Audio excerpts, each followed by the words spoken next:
സ്നേഹിതൻ യേശുവല്ലോ, നല്ലൊരു രക്ഷകൻ യേശുവല്ലോ.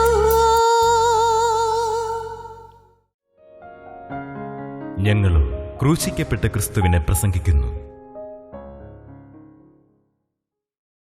ദൈവത്തിന് സ്തോത്രം. നമുക്ക് വേദപുസ്തകത്തിൽ നിന്ന് തിരുവചന ഭാഗം വായിക്കാം. യാക്കോബിൻ ലേഖനം അവസാന ഭാഗം. നീതിമാന്റെ ശ്രദ്ധയോടുകൂടിയ പ്രാർത്ഥന വളരെ ഫലിക്കുന്നു. ഏലിയാവ് നമുക്ക് സമസ്വഭാവമുള്ള മനുഷ്യനായിരുന്നു. മഴ പെയ്യാതിരിക്കേണ്ടതിന് അവൻ പ്രാർത്ഥനയിൽ അപേക്ഷിച്ചു. 3 സംവത്സരവും 6 മാസവും ദേശത്ത് മഴ പെയ്തില്ല. അവൻ വീണ്ടും പ്രാർത്ഥിച്ചപ്പോൾ ആകാശത്തു നിന്ന് മഴ പെയ്തു, ഭൂമിയിൽ ധാന്യം വിളഞ്ഞു. ദൈവത്തിന് സ്തോത്രം. ഏലിയാവ് നമുക്ക് സമസ്വഭാവമുള്ള മനുഷ്യനായിരുന്നു. നമ്മെപ്പോലൊരാൾ, നമ്മെപ്പോലെ സാധാരണ മനുഷ്യൻ. ഏലിയാവ് നമുക്ക് സമസ്വഭാവമുള്ള മനുഷ്യനായിരുന്നു. ശ്രദ്ധേയമായ കാര്യം, ഏലിയാവിന് എന്തെല്ലാം കാര്യങ്ങൾ സാധിച്ചുവോ അതെല്ലാം നമുക്ക് സാധിക്കും. കാരണം നമുക്ക് സമസ്വഭാവമുള്ള മനുഷ്യനാണ് ഏലിയാവ്. ഏലിയാവ് എന്തെല്ലാം കാര്യം നേടിയോ അതെല്ലാം നമുക്ക് നേടാൻ പറ്റും. ഏലിയാവ് നമുക്ക് സമസ്വഭാവമുള്ള മനുഷ്യനായിരുന്നു. ഏലിയാവ് പ്രവാചകനായിരുന്നു. ഏലിയാവ് ദൈവത്തിൻ്റെ അഭിഷിക്തനായിരുന്നു. ഏലിയാവ് ദൈവത്തിൽ നിന്ന് വചനം നേരിട്ട് ലഭിക്കുന്ന ഒരു ദൈവദാസനായിരുന്നു. ഏലിയാവ് ഒരു വിശ്വാസിയായിരുന്നു. ഏലിയാവ് ദൈവത്തിന് വേണ്ടി വീര്യം പ്രവർത്തിച്ചവനായിരുന്നു. ഏലിയാവ് ദൈവമഹത്വത്തിന് വേണ്ടി ജീവിതം ചെലവഴിച്ചവനായിരുന്നു. ഭാഗ്യമാണ്. ഏലിയാവ് നമുക്ക് സമസ്വഭാവമുള്ള മനുഷ്യനായിരുന്നു. നാം വായിക്കുന്നത് എങ്ങനെയാണ്? നീതിമാൻ്റെ ശ്രദ്ധയോടുകൂടിയ പ്രാർത്ഥന വളരെ ഫലിക്കുന്നു. നീതിമാൻ്റെ ശ്രദ്ധയോടുകൂടിയ പ്രാർത്ഥന വളരെ ഫലിക്കുന്നു. ഏലിയാവ് ഒരു നീതിമാനായിരുന്നു. നീതിമാനായിരുന്നു. ഒരു നല്ല സൽപ്പേരാണത്, നീതിമാൻ. നീതിമാനാകുക അതൊരു ഭാഗ്യമാണ്. നമ്മിൽ പലരും അതിൻ്റെ ഒന്നും വില അറിയാറുണ്ടാവില്ല. നീതിമാനാകുക. എങ്ങനെ നീതിമാനാകും? പണ്ട് ഇയ്യോബ് ചോദിച്ചു, മർത്യൻ നീതിമാനാകുന്നത് എങ്ങനെ? മർത്യൻ നീതിമാനാകുന്നത് എങ്ങനെ? സ്ത്രീ പ്രസവിച്ച മകൻ നീതിമാനാകുമോ? ഇയ്യോബ് ചോദിച്ചു. ഇയ്യോബിൻ്റെ ആ ചോദ്യം തലമുറകളെ പ്രകമ്പനം കൊള്ളിച്ച ചോദ്യമാണ്. കാരണം നിസ്സാര ചോദ്യമല്ലത്. മനുഷ്യന് നീതിമാനാകാൻ പറ്റുമോ? നീതിമാനാകാൻ എങ്ങനെ സാധിക്കും? മർത്യൻ നീതിമാനാകുന്നത് എങ്ങനെ? സ്ത്രീ പ്രസവിച്ച പുരുഷൻ നീതിമാനാകുന്നത് എങ്ങനെ? അവിടെ ആ ചോദ്യത്തിൻ്റെ പ്രസക്തി നൂറ്റാണ്ടുകളോളം വ്യാപിച്ചു. ഒടുവിൽ അതിൻ്റെ മറുപടി കിട്ടി. എപ്പോൾ? റോമർക്ക് എഴുതിയ ലേഖനം 3-ാം അധ്യായത്തിൻ്റെ 23-24 വാക്യം വായിക്കുമ്പോൾ ഇയ്യോബിൻ്റെ ചോദ്യത്തിൻ്റെ മറുപടി കിട്ടി. ഇയ്യോബിൻ്റെ ചോദ്യം തലമുറകളിലിങ്ങനെ പ്രസരിച്ചു കൊണ്ടിരുന്നതായ ആ ചോദ്യത്തിൻ്റെ വ്യക്തമായ മറുപടിയാണ് അപ്പോസ്തലനായ പൗലോസ് തരുന്നത്. റോമർ ലേഖനം 3-ാം അധ്യായം 23-ാം വാക്യം 24-ാം വാക്യവും. ഒരു വ്യത്യാസവുമില്ല, എല്ലാവരും പാപം ചെയ്ത് ദൈവ തേജസ്സില്ലാത്തവരായി തീർന്നു. ഒരു വ്യത്യാസവുമില്ല, എല്ലാവരും പാപം ചെയ്തു ദൈവ തേജസ് ഇല്ലാത്തവരായി തീർന്നു. അവൻ്റെ കൃപയാൽ ക്രിസ്തുയേശുവിങ്കലെ വീണ്ടെടുപ്പ് മൂലം സൗജന്യമായത്രേ നീതീകരിക്കപ്പെടുന്നത്. ദൈവത്തിൻ്റെ കൃപയാലാണ് നീതീകരണം. ദൈവത്തിൻ്റെ കൃപയാലാണ് നീതീകരണം. ദൈവത്തിൻ്റെ കൃപയാലാണ് നീതിമാനാകുന്നത്. അവൻ്റെ കൃപയാൽ ക്രിസ്തുയേശുവിങ്കലെ വീണ്ടെടുപ്പ് മൂലം, ക്രിസ്തുയേശു നമുക്ക് തന്നതായ വീണ്ടെടുപ്പ് മൂലം സൗജന്യമായത്രേ നീതീകരിക്കപ്പെടുന്നത്. സൗജന്യമായി നീതിമാനാകാം. ഒരു ചെലവും വേണ്ട, ഒരു പൈസയും മുടക്കണ്ട. നിങ്ങൾക്ക് വേറെ ഒരു ചെലവും ചെയ്യേണ്ട ആവശ്യം വരുന്നില്ല. നിങ്ങൾ നീതിമാനാകാം. ദൈവത്തിൻ്റെ കൃപയാൽ ക്രിസ്തുയേശുവിങ്കലെ വീണ്ടെടുപ്പ് മൂലം സൗജന്യമായത്രേ നീതീകരിക്കപ്പെടുന്നത്. അടുത്ത വാക്യം. വിശ്വസിക്കുന്നവർക്ക് അവൻ തൻ്റെ രക്തം മൂലം പ്രായശ്ചിത്തമാകുവാൻ ദൈവം അവനെ പരസ്യമായി നിർത്തിയിരിക്കുന്നു. സ്തോത്രം. അതേ ഉള്ളൂ, വ്യവസ്ഥ വേറെ ഒന്നുമില്ല. വിശ്വസിക്കുക, വിശ്വസിക്കുക. വിശ്വസിക്കുന്നവർക്ക് ആ ക്രിസ്തു തൻ്റെ രക്തം മൂലം പ്രായശ്ചിത്തമാകുവാൻ ദൈവം ക്രിസ്തുവിനെ പരസ്യമായി നിർത്തിയിരിക്കുന്നു. പരസ്യമായി നിർത്തിയിരിക്കുന്നു. ഒറ്റയ്ക്കൊരു കാര്യം മാത്രം. പ്രിയപ്പെട്ടവരെ, നമുക്ക് ഓരോരുത്തർക്കും ദൈവസന്നിധിയിൽ കടന്നു വരുമ്പോൾ നമുക്ക് പറയാനുള്ളത്, കർത്താവേ, ഞാൻ നീതിമാനല്ല എന്നാണ്. എനിക്ക് നീതിമാനാകാൻ സാധിക്കുകയുമില്ല എന്നാണ്. എനിക്ക് ഇപ്പോൾ നിങ്ങൾ ചിന്തിക്കുന്നു, ശരിയല്ലേ? നിങ്ങളുടെ ചിന്തയിൽ പലപ്പോഴും വരാറില്ലേ, എനിക്ക് തെറ്റ് വരരുതെന്ന് എനിക്ക് ആഗ്രഹമുണ്ട്, പക്ഷേ തെറ്റ് വന്നു പോകുന്നു. കോപിക്കരുതെന്ന് എനിക്ക് ആഗ്രഹമുണ്ട്, പക്ഷേ ഞാൻ കോപിച്ചു പോകുന്നു. എനിക്ക് നീരസം വരരുന്ന ആഗ്രഹമുണ്ട്, പക്ഷേ നീരസം വന്നു പോകുന്നു. എനിക്ക് ആരോടും പരിഭവം വരരുന്ന ആഗ്രഹമുണ്ട്, പക്ഷേ പരിഭവം വന്നു പോകുന്നു. ഞാൻ എന്ത് ചെയ്യും കർത്താവേ? അശുദ്ധ ചിന്തകൾ വരരുന്ന ആഗ്രഹമുണ്ട്, പക്ഷേ അശുദ്ധ ചിന്തകൾ ഇങ്ങനെ പാളി ചിന്തകൾ ഇങ്ങനെ പോകുന്നു. ഞാൻ എന്ത് ചെയ്യും? പലരുടെയും മനസ്സിൽ ഉദിച്ചു വരാറുള്ളൊരു ചോദ്യമാണിത്. ഞാൻ എന്ത് ചെയ്യും? പാവം മാറുന്നില്ല, ഞാൻ എന്ത് ചെയ്യും? കോപിച്ചു പോകുന്നു, വേണ്ടാന്നുണ്ട്, പക്ഷേ കോപിച്ചു പോകുന്നു. എന്താണ് ഇതിന് പരിഹാരം? നാം ചിന്തിക്കാറുണ്ട്. പ്രിയപ്പെട്ടവരെ, ആർക്കും നീതിമാനാകാൻ സാധിക്കുകയില്ല. ആർക്കും പാപത്തിൽ നിന്ന് അവൻ്റെ സ്വന്തം പരിശ്രമം കൊണ്ട് മോചനം പ്രാപിക്കാൻ സാധിക്കുകയില്ല. പിന്നെ എന്താണ് പോംവഴി? അവൻ്റെ കൃപയാൽ, ദൈവത്തിൻ്റെ കൃപയാൽ, ക്രിസ്തുയേശുവിലെ വീണ്ടെടുപ്പ് മൂലം, ക്രിസ്തുയേശു തന്നതായ ആ കുരിശിലെ മരണത്താലുള്ള വീണ്ടെടുപ്പ് മൂലം, കുരിശിൽ ചൊരിഞ്ഞ തിരക്തത്താലുള്ള വീണ്ടെടുപ്പ് മൂലം സൗജന്യമായ നീതീകരണം കിട്ടുന്നു. വിശ്വസിക്കുന്നവർക്ക് അവൻ തൻ്റെ രക്തം മൂലം പ്രായശ്ചിത്തമാകുവാൻ ദൈവം അവനെ പരസ്യമായി നിർത്തിയിരിക്കുന്നു. ഞാൻ ചിന്തിക്കുകയാണ്. ഇപ്പോൾ നമ്മൾ ഭൂമിയിൽ നിന്ന് മരിച്ചു, നാം കടന്നു ചെല്ലുന്നു. നമുക്കൊക്കെ ആഗ്രഹമുണ്ട് നല്ലവനും വിശ്വസ്തനുമായ ദാസനെ എന്നുള്ള വിളി കേൾക്കാൻ. നല്ലവനും വിശ്വസ്തനുമായ ദാസനെ അല്ലേ കർത്താവ് അങ്ങനെ വിളിക്കണം, നമ്മുടെ ആഗ്രഹമാണ്. നമ്മൾ പ്രാർത്ഥിക്കാറുണ്ട്, നല്ലവനും വിശ്വസ്തനുമായ ദാസനെ എന്ന് വിളിക്കണം, നല്ലവനായി ജീവിക്കണം, എനിക്ക് വിശ്വസ്തനായി ജീവിക്കണം, നല്ലവനും വിശ്വസ്തനുമായ ദാസനെ എന്നുള്ള വിളി കേൾക്കണം. പക്ഷേ ഇപ്പോഴത്തെ സ്ഥിതി ഞാൻ കടന്നു ചെന്നാൽ നല്ലൊരു വിശ്വസ്തനായ ദാസനെ എന്ന് വിളിക്കപ്പെടാൻ എനിക്ക് യോഗ്യതയില്ല. ഇപ്പോഴത്തെ സ്ഥിതിയിൽ, ഇന്നത്തെ എൻ്റെ ആത്മീയ നിലവാരത്തിൽ ഞാൻ കടന്നു ചെന്നാൽ നല്ലവനും വിശ്വസ്തനായ ദാസനെ എന്ന് വിളിക്കപ്പെടുവാൻ എനിക്ക് യോഗ്യതയില്ല. നല്ലവനും വിശ്വസ്തനായ ദാസനെ എന്നുള്ള വിളി കേൾക്കണമെന്ന് എനിക്ക് ആഗ്രഹമുണ്ട് താനും. അതുകൊണ്ട് ഞാൻ എന്താണ് ചെയ്യുന്നത്? നാം ഓരോരുത്തരും എന്താണ് ചെയ്യേണ്ടത്? കർത്താവിൻ്റെ കൃപയെ വിശ്വസിക്കുക, സൗജന്യമായ നീതീകരണത്തെ വിശ്വസിക്കുക, സൗജന്യമായി ദൈവം നീതിമാനാക്കുന്നെന്ന് വിശ്വസിക്കുക, ക്രിസ്തുവിൻ രക്തത്താൽ നീതിമാനാകാൻ പറ്റുമെന്ന് വിശ്വസിക്കുക. ആ തിരക്തത്തിൽ ആശ്രയിച്ച് ആ തിരക്തത്തിൻ്റെ മുദ്ര അണിഞ്ഞുകൊണ്ട് മാത്രമേ അവിടെ ചെല്ലാൻ പറ്റുകയുള്ളൂ. ആർക്കും അല്ലെങ്കിൽ ദൈവരാജ്യത്തിൽ ചെല്ലാൻ പറ്റുകയില്ല.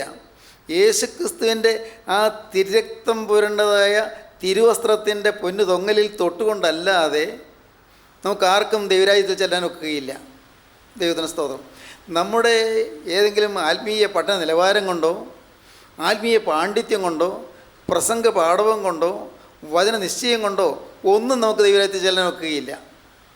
നമുക്ക് ദൈവരാജ്യത്തിൽ ചെല്ലാൻ ഒക്കണമെങ്കിൽ, നീതിമാനായി തീരണമെങ്കിൽ ക്രിസ്തുവിൻ്റെ ആ തിരക്തം, വീണ്ടെടുപ്പിൻ്റെ രക്തം, ആ തിരുവിലാവിൽ നൊഴുകിയതായ ആ പുണ്യരക്തം, ആ രക്തത്തിൽ ആശ്രയിച്ച് എൻ്റെ കർത്താവേ എനിക്ക് കഴിവില്ലല്ലോ, നിൻ്റെ തിരക്തമാണല്ലോ എനിക്ക് മോചനം തരുന്നതെന്ന വിശ്വാസത്തോടെ കർത്താവിൻ്റെ കൃപയിൽ ആശ്രയിച്ച് നിൽക്കുന്ന ഒരു ദൈവദാസന്, ഒരു ദൈവദാസിക്ക് മാത്രമേ ദൈവരാജ്യത്തിൽ കടന്നു ചെല്ലാൻ സാധിക്കുകയുള്ളൂ. ദൈവത്തിന് സ്തോത്രം. അതാണ് പിതാക്കന്മാർ പറഞ്ഞത്, ശരണത്താലേ നിൻ കൃപയിൽ മരണമടഞ്ഞു എന്ന്. ശരണത്താലേ, ഈ തിരക്തത്തിലുള്ളതായ ശരണം, കർത്താവിൻ്റെ കൃപയിലുള്ളതായ ശരണം, കർത്താവ് തന്ന സൗജന്യ രക്ഷയുള്ളതായ ശരണം, ആ ശരണത്തിൽ കൂടി മാത്രമേ നമുക്ക് രക്ഷയുള്ളൂ. ശരണത്താലേ നിൻ കൃപയിൽ മരണമടഞ്ഞൊരു ദാസരെ നിൻ ജീവസ്വരം അത് ഉണർത്തണമേ കവറിയുന്ന ഉദ്യാനത്തിനായി. കവറുകളിൽ നിന്ന് ഉദ്യാനത്തിലേക്ക്, സ്വർഗീയോദ്യാനത്തിലേക്ക്, സ്വർഗീയ പ്രതീസായിലേക്ക് ഉയർന്നു ചെല്ലണമെങ്കിൽ ദൈവത്തിൽ ശരണത്താൽ നിദ്ര പ്രാപിക്കണം. ക്രിസ്തുവിൻ രക്തത്തിൽ ശരണപ്പെട്ട് നിദ്ര പ്രാപിക്കണം. ക്രിസ്തുവിൻ രക്തത്തിൽ ശരണപ്പെട്ട് ക്രിസ്തുവിൻ്റെ രക്തത്തിൻ്റെ ആ ഒരു മുദ്ര അണിഞ്ഞുകൊണ്ട് മാത്രമേ നമുക്ക് ദൈവത്തിൽ ചെല്ലാൻ ഒക്കുകയുള്ളൂ. അതുകൊണ്ടാണ് നിൻ ശരണേ മൃതരാം താത സഹോദരരിൽ ചൊരിയണമേ മോദപ്പനിനീരനാഥ. നിൻ്റെ ശരണത്തിൽ മൃതരായവർ, അവർക്കേ മോദപ്പനിനീര് കിട്ടുന്നുള്ളൂ. ഈ ഭൂമിയിൽ ക്രിസ്തുവിൻ്റെ ശരണത്തിൽ വന്നില്ലെങ്കിൽ നാം പുറന്തള്ളപ്പെട്ടു പോകും. ഈ ഭൂമിയിൽ എന്തോരം പഠിച്ചു എന്ന് പറഞ്ഞാലോ, എന്തെല്ലാം നേടിയെന്ന് പറഞ്ഞാലോ, എന്ത് പുണ്യപ്രവൃത്തികൾ ചെയ്തെന്ന് പറഞ്ഞാലോ, എത്രയോ പേർക്ക് സൗജന്യമായി വസ്ത്രം കൊടുക്കുന്നു, അല്ലെങ്കിൽ ഭക്ഷണം കൊടുക്കുന്നു, അല്ലെങ്കിൽ വീട് കൊടുക്കുന്നു, എല്ലാം ചെയ്താലോ അതുകൊണ്ടൊന്നും ദൈവരാജ്യത്തിൽ ചെല്ലാൻ ഒക്കെയില്ല. നിങ്ങളുടെ നീതിപ്രവൃത്തികളൊക്കെയും കറ പേരേണ്ട തുണി പോലെ. ഏത് പുസ്തകത്താണ് പറയുന്നത്? യെശയ്യാവ് അങ്ങനെ പറയും, നിങ്ങളുടെ നീതിപ്രവൃത്തികളൊക്കെയും കറ പേരേണ്ട തുണി പോലെ. എത്ര നീതിപ്രവൃത്തി ചെയ്താലും അതിന് പിന്നിലൊരു സെൽഫുണ്ട്, അതിന് പിന്നിലൊരു ഈഗോയുണ്ട്, അതിൻ്റെ പിന്നിലൊരു സ്വയമുണ്ട്. ഞാനിത് ചെയ്തു, ഞാൻ ഇത്രയും കാര്യം നല്ല കാര്യം ചെയ്തു, ഒരു ഞാനുണ്ട്. ആ ഞാൻ മരിച്ചല്ലാതെ എനിക്ക് ദൈവരാജ്യത്തിൽ ചെല്ലാൻ ഒക്കുകയില്ല. അതാണ് ക്രിസ്തുവിൻ്റെ രക്തത്തിൽ ശരണപ്പെട്ടല്ലാതെ ദൈവരാജ്യത്തിൽ ചെല്ലാൻ ഒക്കുകയില്ല. ഞാനെന്ന് പറയുന്ന മനുഷ്യൻ നീതിമാനല്ല. നമ്മൾ ആരും നീതിമാന്മാരല്ല. നമുക്കാർക്കും സ്വന്തം നീതിയില്ല. നമ്മൾ എത്ര നീതിപ്രവൃത്തി ചെയ്താലും അതൊന്നും ദൈവസന്നിധിയിൽ വില പോവുകയില്ല. നിത്യപരിശുദ്ധനായ ദൈവത്തിന് മുൻപാകെ നമ്മുടെ നീതിപ്രവൃത്തികൾ എന്തുള്ളൂ?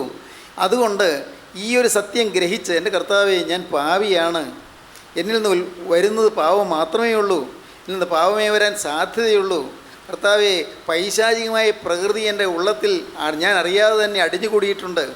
എൻ്റെ രക്തത്തിൽ പാപപ്രകൃതിയുണ്ട്, പാപത്തിൻ്റെ സ്വഭാവമുണ്ട്, സിൻഫുൾ നേച്ചറുണ്ട്.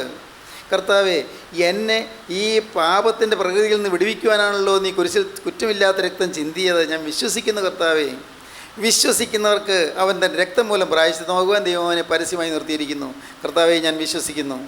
കർത്താവെ, എനിക്ക് സ്വയമേവ നീതിമാനാകാൻ ഒക്കുകയില്ല. ഞാൻ നിൻ്റെ രക്തത്താൽ വലയം ചെയ്യപ്പെട്ട്, നിൻ്റെ രക്തത്താൽ ആവരണം ചെയ്യപ്പെട്ട് ഞാൻ കടന്നു വരുമ്പോൾ അപ്പോൾ നീ എന്നെ വിളിക്കും, നല്ലവന് വിശ്വസ്തനുമായ ദാസനെ എന്ന്. എനിക്കല്ലാതെ ആ വിളി കേൾക്കാനുള്ള യോഗ്യതയില്ല. ദൈവത്തിന് സ്തോത്രം. നാം എല്ലാവരും അയോഗ്യരാണ്. നാം എല്ലാം അശുദ്ധരാണ്. നാം എല്ലാം ലോകമയത്വമുള്ളവരാണ്. പാപത്തിൻ്റെ പ്രവൃത്തി ഇല്ലാത്തപ്പോഴും ലോകമയത്വം നമ്മിലുണ്ട്. ലോകമയത്വം, വേൾഡ്നെസ് എന്ന് പറയും. ലോകമയത്വം, ഈ ലോകത്തിൻ്റെ പ്രകൃതിയാണ് നമുക്കുള്ളത്. ഒരു ഉദാഹരണം പറയാം, മനസ്സിലാക്കാൻ വേണ്ടി പറയാം. നിങ്ങളുടെ മകൻ അല്ലെങ്കിൽ മകള് പരീക്ഷ എഴുതി, +2 പരീക്ഷ എഴുതി, റിസൾട്ട് വന്നപ്പോൾ ഏതോ ഒരു സബ്ജക്റ്റ് തോറ്റുപോയി. നിങ്ങൾക്ക് എന്തൊരു വേദനയായിരിക്കും, എന്തൊരു പ്രയാസമായിരിക്കും. സഹിക്കുമോ? അല്ല, തോറ്റില്ല, ഒരു A+ കിട്ടിയില്ല. മറ്റ് അടുത്തുള്ള പല കുട്ടികൾക്ക് A+ കിട്ടി. എൻ്റെ മോൻ A+ കിട്ടിയില്ല. ഒരു വല്ലാത്തൊരു നീറ്റിലുണ്ടാവില്ലേ, വല്ലാത്തൊരു പ്രയാസം ഉണ്ടാവില്ലേ? സ്വാഭാവികമാണ്, നമുക്ക് മനസ്സിലാകും. അത് ഈ ലോകത്തിലൊരു കാര്യമാണ്.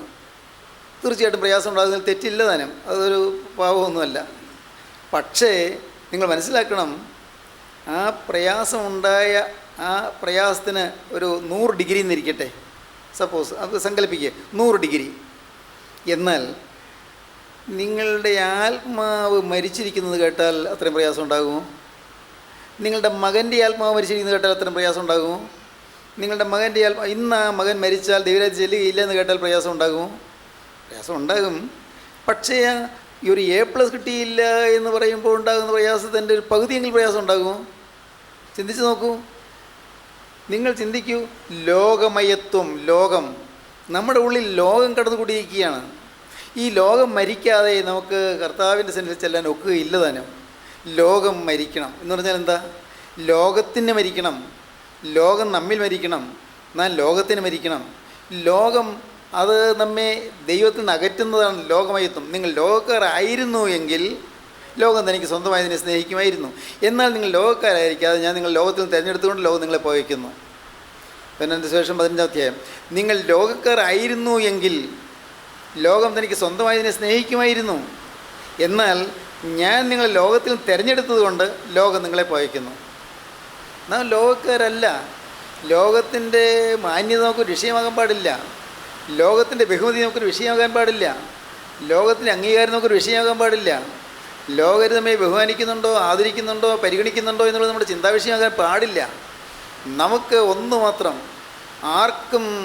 ആർക്കും വിധേയപ്പെടാതെ, ആരെയും നോവിക്കാതെ, ആരെയും നൊമ്പരപ്പെടുത്താതെ, ആരെയും അനാദരവ് കാണിക്കാതെ, എല്ലാവരെയും മാനിച്ചും എല്ലാവരെയും ബഹുമാനിച്ചും എല്ലാവരെയും ശ്രേഷ്ഠരായിട്ട് എണ്ണിയും കൊണ്ട് ഈ ഭൂമിയിൽ നാം ജീവിക്കുമ്പോൾ അപ്പോൾ തന്നെ ലോകത്തിൻ്റെ ആഗ്രഹങ്ങൾ നമ്മുടെ ഉള്ളത്തിലേക്ക് വരരുത്. ലോകമയത്ത് നമ്മുടെ ഉള്ളിൽ കിടക്കരുത്. നാം ഈ ലോകത്തിൽ ജീവിക്കുന്നു, തീർച്ചയായും ലോകത്തിൽ ജീവിക്കുന്നു. വെള്ളത്തിൽ കൂടി പോയി യാത്ര ചെയ്യാം. വെള്ളം വേണം വള്ളത്തിന്. വെള്ളമില്ലെങ്കിൽ അതിന് നീങ്ങാൻ ഒക്കുകയില്ല. എന്നാൽ വെള്ളത്തിൽ മുങ്ങിപ്പോയാലോ ഏറ്റവും വലിയ നാശം സംഭവിക്കും. വെള്ളത്തിൽ മുങ്ങിപ്പോകരുത്. എന്നാൽ നേരെ മറിച്ച് ഈ വെള്ളത്തിൽ കൂടി വേണം ഈ വെള്ളം പോകാൻ. ദൈവത്തിന് സ്തോത്രം, ദൈവത്തിന് സ്തോത്രം. അതുകൊണ്ട് ഈ ലോകത്തിൽ നാം ജീവിക്കുന്നു. നമുക്ക് ഭക്ഷണം വേണം, നമുക്ക് ഉടുവസ്ത്രം വേണം, നമുക്ക് കിടപ്പാടം വേണം, നമുക്ക് ജീവിക്കാനുള്ള സാഹചര്യങ്ങൾ വേണം. നമുക്ക് പിള്ളേരെ പഠിപ്പിക്കണം, അല്ലെങ്കിൽ പിള്ളേർക്ക് നല്ല ഭാവി കൊടുക്കണം, നമുക്ക് വിവാഹം കഴിക്കണം, നമുക്ക് മക്കളുണ്ടാകണം. എല്ലാം ശരി, ഒരു തെറ്റുമില്ല, ഇതൊന്നും തെറ്റല്ല. എന്നാൽ ഇതിനെല്ലാം അതീതമായ ഒരു മാനസിക അവസ്ഥയിലേക്ക് നാം വരണം. നമ്മുടെ അകത്തെ മനുഷ്യൻ മരിക്കണം. ദൈവത്തിന് സ്തോത്രം. ഇതാണ് വാസ്തവത്തിൽ ഈ നീതിമാനാകുക എന്ന് പറയുന്നത്. ഒരിക്കലും നമുക്ക് സ്വന്തമായി നീതിമാനാകാൻ ഒക്കുകയില്ല. കർത്താവായ യേശുക്രിസ്തുവിൻ്റെ ക്രൂശ് മരണം മൂലം നേടിത്തന്ന രക്ഷയും കർത്താവിൻ്റെ തിരുരക്തം മൂലം നമുക്ക് കിട്ടിയതായ വീണ്ടെടുപ്പും നാം അനുഭവിക്കുന്നു വിശ്വാസത്താൽ മാത്രം. വിശ്വസിക്കുന്നവർക്ക് അവൻ തൻ്റെ രക്തം മൂലം പ്രായശ്ചിത്തമാകുവാൻ ദൈവം അവനെ പരസ്യമായി നിർത്തിയിരിക്കുന്നു.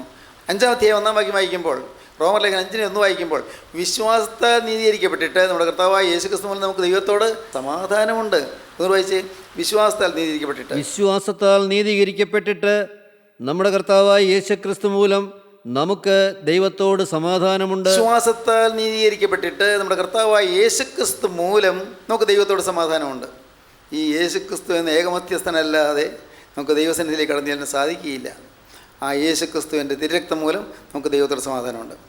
നീതിമാൻ്റെ ശ്രദ്ധയോടുകൂടിയ പ്രാർത്ഥനകളുടെ ഭരിക്കും. നീതിമാനായി നാം നിൽക്കണം എന്ന് പറഞ്ഞാൽ തിരുരക്തത്താൽ ആവരണം ചെയ്യപ്പെട്ട് ഞാൻ നിൽക്കണം, തിരുരക്തത്താൽ മുദ്രയണിക്കപ്പെട്ട് ഞാൻ നിൽക്കണം. നിങ്ങൾ ചിന്തിക്കണം, ഈ തിരുരക്തത്തിൻ്റെ മുദ്ര എന്നിൽ പതിയാൻ എനിക്ക് യോഗ്യതയുണ്ടോ? ക്രിസ്തുവിൻ്റെ തിരുശരീരത്തിൽ കൂടി ഒഴുകിയ തിരുരക്തം എൻ്റെ നാവിൽ തൊടാൻ എനിക്ക് യോഗ്യതയുണ്ടോ? ചിന്തിക്കണം. ഇന്ന് ആളുകൾ വിശുദ്ധ കുർബാനയ്ക്ക് ചെല്ലുമ്പോൾ ഇങ്ങനെ ആ സമയത്ത് കുർബാന കൊള്ളാനായിട്ട് ഇങ്ങനെ ക്യൂ നിൽക്കുന്നു. എന്താണ് വാസ്തവത്തിൽ അതിൻ്റെ അർത്ഥം മനസ്സിലാക്കുന്നുണ്ടോ? എന്താണ് വിശുദ്ധ കുർബാന? അത് തീയാണ്. എന്താണ്? തീയല്ലോയും മദ്ബഹ, തീ ഇതിനെ ചുറ്റുന്നു. നാം പാടുന്നു, തീയല്ലോയും മദ്ബഹ, തീ ഇതിനെ ചുറ്റുന്നു. തീയാണ്. ആ തീയാകുന്ന സ്വർഗത്തിൻ്റെ തീക്കട്ടയാണ്. ആ തീക്കട്ട സ്വീകരിപ്പാൻ ഈ പാവിയാൻ എനിക്ക് യോഗ്യതയുണ്ടോ? നാം ചിന്തിക്കാറില്ല. അതൊരു അനുഗ്രഹമാണെന്ന് വിചാരിച്ച് പാവപ്പെട്ട മനുഷ്യർ അവർ ചെന്ന് കുർബാന കൊണ്ടിട്ട് പോരുന്നു. എന്ത് പറ്റുന്നു? കൊരിന്ത്യർ ലേഖനം 1-ാമത്തെ കൊരിന്ത്യർ ലേഖനം 11-ാം അധ്യായം 24-ാം വാക്യം മുതൽ വായിക്കൂ. ഇത് നിങ്ങൾക്ക് വേണ്ടിയുള്ള എൻ്റെ ശരീരം, എൻ്റെ ഓർമ്മയ്ക്കായി ഇത് ചെയ്യുവീനെന്ന് പറഞ്ഞു. ഔവണ്ണം തന്നെ അത്താഴം കഴിഞ്ഞ ശേഷം അവൻ പാനപാത്രവും എടുത്തു. ഈ പാനപാത്രം എൻ്റെ രക്തത്തിൽ പുതിയ നിയമമാകുന്നു. ഇത് കുടിക്കുമ്പോഴൊക്കെയും എൻ്റെ ഓർമ്മയ്ക്കായി ചെയ്യുവീനെന്ന് പറഞ്ഞു. അങ്ങനെ നിങ്ങൾ ഈ അപ്പം തിന്നുകയും പാനപാത്രം കുടിക്കുകയും ചെയ്യുമ്പോഴൊക്കെയും കർത്താവ് വരുവോളം അവൻ്റെ മരണത്തെ പ്രസ്താവിക്കുന്നു. ഈ അപ്പം തിന്നുകയും ഈ പാനപാത്രത്തിൽ നിന്ന് തിരുരക്തം കുടിക്കുകയും ചെയ്യുമ്പോഴൊക്കെയും കർത്താവ് വരുന്നവരെ, കർത്താവിൻ്റെ 2-ാമത്തെ വരവ് വരെ കർത്താവിൻ്റെ മരണത്തെ പ്രസ്താവിക്കുന്നു. എന്താണ് പറഞ്ഞത്? കർത്താവിൻ്റെ മരണത്തെ പ്രസ്താവിക്കുകയാണ്, കർത്താവിൻ്റെ മരണത്തെ പ്രഘോഷിക്കുകയാണ്. യേശുക്രിസ്തു എനിക്ക് വേണ്ടി മരിച്ചു, യേശുക്രിസ്തുവിൻ്റെ പാവം ഏറ്റെടുത്തു, യേശുക്രിസ്തു എൻ്റെ പാവം ഏറ്റെടുത്ത് ഞാൻ ഏൽക്കേണ്ട ശിക്ഷ യേശു വഹിച്ചു. ഇത് വിശ്വസിക്കുന്നു. അത് ആ മരണത്തെ ഞാൻ പ്രസ്താവിക്കുന്നു. ഒരു കുറ്റവും ചെയ്യാത്തവനായ ക്രിസ്തു പാവിയായി എനിക്ക് വേണ്ടി ക്രൂശിൽ മരിച്ചു. ഈ മരണത്തെ ഞാൻ പ്രസ്താവിക്കുന്നു, മരണത്തെ ഞാൻ പ്രഘോഷിക്കുന്നു. ആ തിരുരക്തം സ്വീകരിക്കുകയും തിരുശരീരം ഭക്ഷിക്കുകയും ചെയ്യുമ്പോൾ പിന്നെ അതുകൊണ്ട് അയോഗ്യമായി അപ്പം തിന്നുകയോ കർത്താവിൻ്റെ പാനപാത്രം കുടിക്കുകയോ ചെയ്യുന്നവനെല്ലാം കർത്താവിൻ്റെ ശരീരവും രക്തവും സംബന്ധിച്ച് കുറ്റക്കാരനാകും. അത്ര ഗൗരവമേറിയ കാര്യമാണ്. ഈ അപ്പം തിന്നുകയോ ഈ രക്തം കുടിക്കുകയോ ചെയ്യുന്നവനെല്ലാം അയോഗ്യമായിട്ടാണ് ചെയ്യുന്നതെങ്കിൽ, അയോഗ്യമായി ഈ അപ്പം തിന്നുകയോ ഈ പാനപാത്രം കുടിക്കുകയോ ചെയ്യുമ്പോഴൊക്കെയും കർത്താവിൻ്റെ ശരീരവും രക്തവും സംബന്ധിച്ച് കുറ്റക്കാരനായി തീരും. അയോഗ്യമായി ചെയ്യരുത്. ഒരു പാവം കൂടി വരുത്തി വയ്ക്കുകയാണ്. നിസ്സാര പാവമല്ല. അയോഗ്യമായി അപ്പം തിന്നരുത്. തോന്നിയതുപോലൊന്നും വന്ന് ഭക്ഷിക്കേണ്ടതല്ലത്. അത് നമ്മുടെ ജീവിതത്തിൽ വന്നുപോയ പാപങ്ങളെല്ലാം ഏറ്റുപറഞ്ഞ് അനുതപിച്ച് കണ്ണീരോടെ അപേക്ഷിച്ച് കർത്താവെ ക്ഷമിക്കണമേ എന്ന് പറഞ്ഞ് അപേക്ഷിച്ച് സ്വന്തമായിട്ടുള്ളത് അനുതാപ ഹൃദയത്തോടെ തകർന്ന് നുറുങ്ങിയതായ മനസ്സോടെ ദൈവസന്നിധിയിൽ ചെന്നിരുന്ന് കരഞ്ഞ് പാപങ്ങൾ ഏറ്റുപറഞ്ഞ് മേലിൽ വരികയില്ല കർത്താവെ എന്ന് കർത്താവിന് ഉറപ്പ് കൊടുത്തിട്ട് കർത്താവിൻ്റെ പ്രതിനിധിയായിരിക്കുന്നതായ വട്ടക്കാരൻ്റെ മുമ്പിൽ പാപങ്ങൾ ഏറ്റുപറഞ്ഞ് കുമ്പസാരം നടത്തിയിട്ട് വേണം വാസ്തവത്തിൽ വിശുദ്ധ കുർബാന അനുഭവിക്കാൻ. ഇതുപോലെ നമ്മുടെ ആളുകൾക്കറിയാമോ? ആരും ചിന്തിക്കാറുണ്ടോ? ചിന്തിക്കാറില്ല. പ്രിയപ്പെട്ടവരെ, ഞാൻ ചിന്തിക്കുകയാണ്, ഇതെല്ലാം നമ്മുടെ പള്ളികളിലൊന്ന് പ്രസംഗിച്ചിരുന്നെങ്കിൽ, നമ്മുടെ പള്ളികളിൽ ഇതെല്ലാം ഒന്ന് പറഞ്ഞിരുന്നെങ്കിൽ, നമ്മുടെ പള്ളികളിലൊക്കെ ജനത്തെ മനസ്സിലാക്കി കൊടുത്തിരുന്നെങ്കിൽ, പാവപ്പെട്ട ജനം, എട്ടും പൊട്ടും തിരിയാത്ത സാധുക്കൾ, സ്വർഗമുണ്ടോ നരകമുണ്ടോ, എന്താണ് വിശുദ്ധ കുർബാന, അവർ ചടങ്ങ് പോലെ വരുന്നു. ചടങ്ങ് പോലെ സോഷ്യൽ ഗ്യാതറിങ്, ഒരുമിച്ച് കൂടാനുള്ള ഒരവസരം, ഒരു ചടങ്ങ്, ഒരു പതിവ് അല്ല പ്രിയരെ, അല്ല. ഇതെല്ലാം വളരെ ഗഹനമായ ആശയങ്ങളുള്ള, വളരെ ഗൗരവമേറിയ ആശയങ്ങളുള്ള ചില അനുഭവ സമ്പത്താണ് ഇതെല്ലാം. ദൈവത്തിന് സ്തോത്രം. അയോഗ്യമായി അപ്പം തിന്നുകയോ പാനപാത്രത്തിൽ നിന്ന് കുടിക്കുകയോ ചെയ്യുന്നവനെല്ലാം കർത്താവിൻ്റെ ശരീരവും രക്തവും സംബന്ധിച്ച് കുറ്റക്കാരനാകും. പിന്നെ മനുഷ്യൻ തന്നെത്താൻ ശോധന ചെയ്തിട്ട് വേണം ഈ അപ്പം തിന്നുകയും പാനപാത്രത്തിൽ നിന്ന് കുടിക്കുകയും ചെയ്യുവാൻ. മനുഷ്യൻ തന്നെത്താൻ ശോധന ചെയ്തിട്ട് വേണം ഈ അപ്പം തിന്നുകയും പാനപാത്രത്തിൽ നിന്ന് കുടിക്കുകയും ചെയ്യുവാൻ. തിന്നുകയും കുടിക്കുകയും ചെയ്യുന്നവൻ ശരീരത്തെ വിവേചിക്കാഞ്ഞാൽ, ശരീരത്തിലെ ഓരോ അവയവങ്ങളിലും പാവമുണ്ടോ ആ ശരീരത്തെ വിവേചിച്ചറിയണം. എൻ്റെ ശരീരം എങ്ങനെയുള്ളത്, ഈ ശരീരത്തിൽ എവിടെയെല്ലാം ഇവിടെ പാവം വന്നുപോയത് ഏറ്റുപറഞ്ഞ് ഉപേക്ഷിക്കണം, അനുദപിക്കണം. ശരീരത്തെ വിവേചിക്കാഞ്ഞാൽ തനിക്ക് ശിക്ഷാവിധി തിന്നുകയും കുടിക്കുകയും ചെയ്യുന്നു. അങ്ങനെ ശരിയായ അനുതാപമില്ലാതെയാണ് ചെയ്യുന്നതെങ്കിലോ ശിക്ഷാവിധിയാണ് തിന്നുകയും കുടിക്കുകയും ചെയ്യുന്നത്. വിലപ്പെട്ടതായ സ്വർഗീയ ഭോജനം, സ്വർഗീയ മന്ന ഭുജിക്കുന്നു, പക്ഷേ അത് തനിക്ക് തന്നെ ശിക്ഷാവിധി തിന്നുകയും കുടിക്കുകയും ചെയ്യുന്നു. പിന്നെ ഇത് ഹേതുവായി നിങ്ങളിൽ പലരും ബലഹീനരും രോഗികളുമാകുന്നു. ഇങ്ങനെ അയോഗ്യമായി അപ്പം തിന്നുകയും പാനപാത്രം കുടിക്കുകയും ചെയ്യുന്ന പലരും അയോഗ്യമായത് ചെയ്തതുകൊണ്ട് ബലഹീനരാകുന്നു, രോഗികളായി തീരുന്നു. അനേകരും നിദ്ര കൊള്ളുന്നു. അനേകർ ചിലർ മരിച്ചു പോകേണ്ടി വരുന്നു, നിദ്ര കൊള്ളുന്നു, മരിച്ചു പോകേണ്ടി വരുന്നു. എത്ര ഗൗരവമാണ് പ്രിയപ്പെട്ടവരെ. അപ്പോൾ നീതിമാനാകുക എന്ന് പറയുന്നത് എനിക്ക് സ്വയമേ നീതിമാനാകാൻ ഒക്കുകയില്ല. പക്ഷേ ഞാൻ എൻ്റെ പാപങ്ങൾ ഞാൻ തന്നെ തിരിച്ചറിയണം. ഞാൻ എവിടെ നിൽക്കുന്നു, എൻ്റെ സ്വഭാവം എന്താണ്, എൻ്റെ പ്രകൃതി എന്താണ്, ഞാൻ എങ്ങനെയെല്ലാമാണ് ഇക്കാലം അത്രയും ജീവിച്ചത്, ഇത് തിരിച്ചറിഞ്ഞിട്ട് ദൈവസന്നിധിയിൽ തന്നെത്താനിരുന്ന് പാവങ്ങൾ ഓരോന്നോരോന്നായി കണ്ടുപിടിക്കുന്നു. ഓരോന്നോരോന്നായി പാവങ്ങൾ ഓരോന്ന് കണ്ടുപിടിച്ച് പാവത്തെ ഓർത്ത് അനുഭവിക്കുന്നു. ഇനിമേൽ വരികയില്ലെന്ന് കർത്താവിനോട് വാക്ക് പറയുന്നു. ഇനിമേൽ വരികയില്ല കർത്താവെ, വന്ന് എനിക്ക് ക്ഷമിച്ചു തരണം. നിൻ്റെ തിരക്തത്താൽ എന്നെ കഴുകണം. നിൻ്റെ തിരുവിലാവിൽ നിന്നൊഴിയ തിരക്തത്താൽ, ആ പുണ്യരക്തത്താൽ എന്നെ കഴുകണം. ഞാൻ വിശ്വസിക്കുന്നു കർത്താവെ, എനിക്ക് സ്വയമേവ പാപക്ഷമ കിട്ടാൻ സാധിക്കുകയില്ല, സ്വയമേവ പാപമോചനം പ്രാപിക്കാൻ സാധിക്കുകയില്ല, സ്വയമേവ പാപത്തിന് ജയം കിട്ടാൻ സാധിക്കുകയില്ല. നിൻ്റെ രക്തത്താൽ സാധിക്കുമെന്ന് ഞാൻ വിശ്വസിക്കുന്നു. ഇപ്പോൾ കർത്താവെ, നിൻ്റെ തിരക്തത്താൽ എന്നെ ആവരണം ചെയ്യണമേ. തിരക്തത്താൽ എന്നെ ആവരണം ചെയ്യണം. തിരക്തത്താൽ എന്നെ വലയം ചെയ്യണമേ. തിരക്തത്താൽ എനിക്കൊരു മുദ്ര തരണമേ.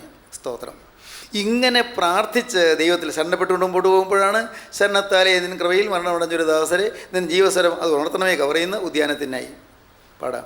ശരണത്താലേ നിൻ കൃപയിൽ മരണമടഞ്ഞൊരു ദാസരെ നിൻ ജീവസ്വരമതുണർത്തണമേ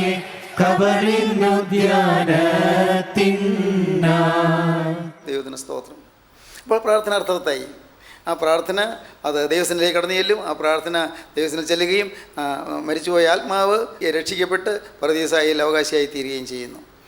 ദൈവത്തിന് സ്തോത്രം. ദൈവത്തിൻ്റെ വലിയ നാമമഹത്വപ്പെട്ടു. നീതിമാൻ, ഈ നീതിമാൻ്റെ ശ്രദ്ധയോടുകൂടി പ്രാർത്ഥന വളരെ ഫലിക്കും. നീതിമാനാകുക എന്ന് പറയുമ്പോൾ നീതിമാനായ ദൈവത്തിൻ്റെ മകനായി തീർന്നു, മകളായി തീർന്നു. നിത്യപരിശുദ്ധനായ ദൈവത്തിൻ്റെ മകനും മകളുമായി തീർന്നു. മക്കൾക്ക് അപ്പനോട് ചോദിക്കാമല്ലോ, അപ്പാ എനിക്ക് ഒരു നല്ല പേന വാങ്ങിച്ചു തരണം. അപ്പനോട് ചോദിക്കാമല്ലോ, അപ്പാ എനിക്കൊരു നല്ല സാരി വാങ്ങിച്ചു തരണം. അപ്പോൾ എനിക്കൊരു മാല വേണം. അപ്പോൾ എനിക്ക് ഇന്ന ഡിക്ഷണറി അത് എനിക്ക് പഠിക്കാൻ ആവശ്യമാണ്, ആ ഡിക്ഷണറി മേടിച്ച് തരണം. മക്കൾ അപ്പനോട് ചോദിക്കുന്നു. അപ്പനെ ഇപ്പോൾ രൂപയില്ല, ഇപ്പോൾ തരാൻ നിർവഹമില്ല എന്ന് പറഞ്ഞാലും നിങ്ങൾ വിടുമോ? നിങ്ങൾ മക്കൾ ചോദിക്കും. അപ്പോൾ അങ്ങനെ പറഞ്ഞാൽ പറ്റില്ല, എനിക്ക് അത്യാവശ്യമാണ്, നാളെ കോളേജ് ചെല്ലുമ്പോഴത്തേക്കും എനിക്ക് ടെക്സ്റ്റ് ബുക്ക് കൊണ്ടുവരണമെന്ന് പറഞ്ഞിട്ടുണ്ട്. ഇപ്പോൾ ടെക്സ്റ്റ് ബുക്കും ഇല്ലാതെ ക്ലാസ്സിൽ കയറരുതെന്നാണ് പറഞ്ഞിരിക്കുന്നത്. എനിക്ക് തരണം. നിർബന്ധിക്കുന്നു, ചോദിക്കുന്നു, നിർബന്ധമായി ചോദിക്കുന്നു. ഇതുകൊണ്ട് മോനായതുകൊണ്ട്. ഇന്നത്തെ നമ്മുടെ പ്രാർത്ഥന മോനായിക്കൊണ്ടും മോളായിക്കൊണ്ടും അല്ല, ഇങ്ങനെ അന്ധൻ മാവിലേക്ക് എറിയുന്ന പോലെ. അവിടെ മാവുണ്ടോ, മാങ്ങ ചെന്ന് കൊള്ളുണ്ടോ ഒന്നും അറിയാൻ പാടില്ല, എറിയുക എന്നതുപോലത്തെ പ്രാർത്ഥനയാണ്. നേരെ മറിച്ച് അവിടെ ഇന്ന ലക്ഷ്യത്തിലേക്ക്, ഇന്ന കാര്യത്തിലേക്ക് നാം ലാക്കാക്കിക്കൊണ്ട് നാം പ്രാർത്ഥിക്കുന്നു. ഓരോ കാര്യവും നാം പ്രാർത്ഥിക്കും, ഹൃദയത്തിൽ നിന്ന് പ്രാർത്ഥിക്കുന്നു. ചുണ്ടുകൊണ്ടല്ല പ്രാർത്ഥന, ചുണ്ടുകൊണ്ടല്ല പ്രാർത്ഥന, ഹൃദയത്തിൽ നിന്നാണ് പ്രാർത്ഥന. ഹൃദയത്തിൽ നിന്ന് പ്രാർത്ഥന ഉരുവിട്ട് വരണം. ദൈവത്തിന് സ്തോത്രം. ഇന്നെല്ലാം ചുണ്ടുകൊണ്ടല്ലേ, അല്ലേ? പലതും, എല്ലാം ഞാൻ പറയുന്നില്ല, പലതും അല്ലേ, അങ്ങനെയല്ലേ പ്രിയപ്പെട്ടവർ? ചുണ്ടു ചലിച്ചുള്ള പ്രാർത്ഥനയല്ല വേണ്ടത്. ആത്മാവിൽ, ഹൃദയത്തിൻ്റെ ആഴത്തിൽ നിന്ന് ദൈവത്തിലേക്ക് പ്രാർത്ഥന ഉയരണം. ദൈവത്തിന് സ്തോത്രം. അങ്ങനെ നാം പ്രാർത്ഥിക്കുമ്പോഴാണ് ദൈവത്തിൽ നിന്ന് അനുഗ്രഹം ലഭിക്കുന്നത്. നീതിമാൻ്റെ ശ്രദ്ധയോടുകൂടിയ പ്രാർത്ഥന വളരെ ഫലിക്കുന്നു. നീതിമാൻ്റെ ശ്രദ്ധയോടുകൂടിയ പ്രാർത്ഥന വളരെ ഫലിക്കുന്നു. സ്തോത്രം. നമുക്കൊന്ന് ഒരുങ്ങാൻ പ്രിയപ്പെട്ടവരെ, നീതിമാനാകാൻ. മറ്റൊന്നും വേണ്ട, ഒരു ചെലവും ചെയ്യേണ്ട. നീതിമാനായി എനിക്ക് ജീവിക്കണം. എനിക്ക് യേശുക്രിസ്തുവിൻ്റെ വിശുദ്ധനായി ജീവിക്കണം. സ്തോത്രം. ഇനി കർത്താവ്, എനിക്ക് വേറെ ഒന്നും വേണ്ട, യേശുക്രിസ്തുവിൻ്റെ വിശുദ്ധനായി ജീവിച്ചാൽ മതി. കറ തീർന്നൊരു ജീവിതം നയിച്ചാൽ മതി. ദൈവത്തിന് സ്തോത്രം. കറ പറ്റാത്തൊരു ജീവിതം, ചെളി പറ്റാത്തൊരു ജീവിതം എനിക്ക് ജീവിച്ചാൽ മതി. കർത്താവേ, വന്ന ചെളിയല്ല നീ എനിക്ക് കഴുകിത്തരാൻ ഞാൻ എന്ത് ചെയ്യും? കർത്താവേ, എൻ്റെ കറകൾ നീ മായ്ച്ചു തരണമേ. നിൻ്റെ പരിശുദ്ധ രക്തത്താൽ എൻ്റെ കറകളെല്ലാം മൂടിത്തരണമേ. കർത്താവേ, എന്നെ നിൻ്റെ മകനും നിൻ്റെ മകളും നിൻ്റെ അവകാശമാക്കി തീർക്കണം. പ്രാർത്ഥിക്കുക പ്രിയപ്പെട്ടവരെ, നിങ്ങൾക്കിത് പ്രാർത്ഥിക്കാം. ഇപ്പോൾ കേട്ടുകൊണ്ടിരിക്കുമ്പോൾ തന്നെ നിങ്ങളുടെ ഹൃദയം പകരാം. കർത്താവേ, എന്നെ നീതിമാനാക്കണമേ, എന്നെ വിശുദ്ധീകരിക്കണമേ. കർത്താവേ, എൻ്റെ ജീവിതത്തിൽ നിന്ന് പോയ അനീതി എല്ലാം പൊറുക്കണമേ. എൻ്റെ ജീവിതത്തിൽ നിന്ന് പോയ പാപങ്ങളെല്ലാം ക്ഷമിക്കണമേ. വന്നുപോയ തെറ്റുകളും കേടുകളും എല്ലാം മാറ്റി തരണമേ. കർത്താവേ, ജീവിതത്തിൽ നിന്ന് പോയ പാപങ്ങളെല്ലാം എന്നോട് ക്ഷമിച്ച് എനിക്ക് മാപ്പ് തരണമേ. കർത്താവേ, നിൻ്റെ തിരക്തത്താൽ എന്നെ കഴിയുന്ന രാജ്യത്തിന് അവകാശിയാക്കി തീർക്കണമേ. നീതിമാൻ്റെ ശ്രദ്ധയോടുകൂടി പ്രാർത്ഥന വളരെ ഫലിക്കുന്നു. കർത്താവേ, എൻ്റെ എളിയ പ്രാർത്ഥന വചനം നീ കൈക്കൊള്ളണമേ. ദൈവത്തിന് സ്തോത്രം. കാരുണ്യവാനായ ഞങ്ങളുടെ സ്വർഗീയ പിതാവേ, മനോഹരമായ ഈ സമയത്തിനായി ഞങ്ങൾ നിന്നെ സ്തുതിക്കുന്നു.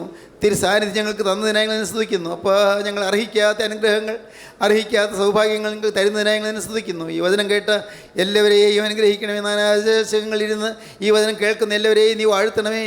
എൻ്റെ കരുണയുള്ള കർത്താവേ, എല്ലാവരുടെ മേലും തൃക്കരം വെക്കണമേ. നന്ദിയോടെ സ്തോത്രം. നന്മകളാൽ ഞങ്ങളെ അലങ്കരിക്കണമേ. അവിടുത്തെ രണ്ടാമത്തവരിന് വേണ്ടി ഞങ്ങളെ ഒരുക്കണമേ. യേശു ക്രിസ്തുവിൻ്റെ ജയകരമായ നാമത്തിൽ തന്നെ. ആമീൻ. ഹല്ലേലൂയ.